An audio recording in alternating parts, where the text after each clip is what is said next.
होशियार बंदर। मैको एक चालाक बंदर था जो लंबे दरख्तों, चमकती नदियों और रंग बिरंगे फूलों से भरे जंगल में रहता था। इसे एक दरख्त से दूसरे दरख्त पर झूलना पसंद था।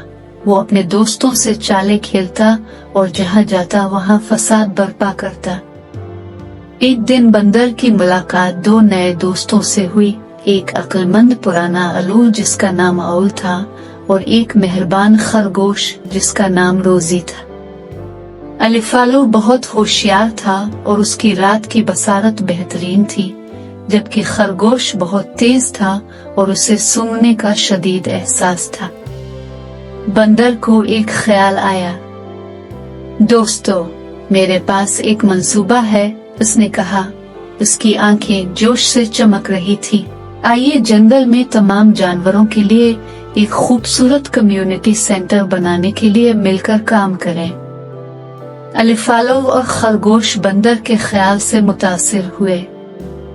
ये एक बहुत अच्छा मंसूबा है, बंदर ओलो ने कहा, लेकिन हम उसे कैसे बनाएंगे? बंदर मुस्कुराया। उसे मुझ पर छोड़ दो, उसने कहा। मैं इन इंसानों को देख रहा हूँ जो जंगल के किनारे पर रहते हैं।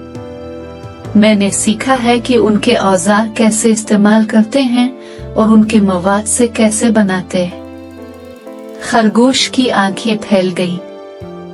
वाह बंदर, तुम बहुत होशियार हो, इसने कहा।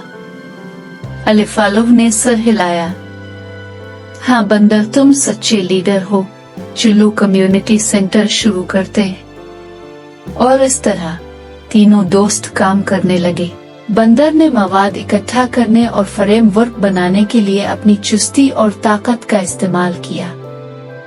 अल्लो ने काम का मुआयना करने और इस बात को यकीनी बनाने के लिए अपनी गहरी नजर का इस्तेमाल किया कि हर चीज महफूज और मजबूत है।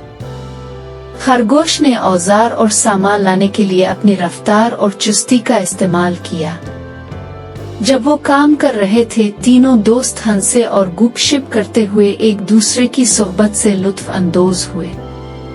उन्होंने कहानियां और लतीफे शेयर किए और बंदर ने अल्लो और खरगोश को भी सिखाया कि दरख्त से दूसरे दरख्त को कैसे झूलना है। कई दिनों की मेहनत के बाद बिलाखिर कम्युनिटी सेंटर मुकम्मल हो गया।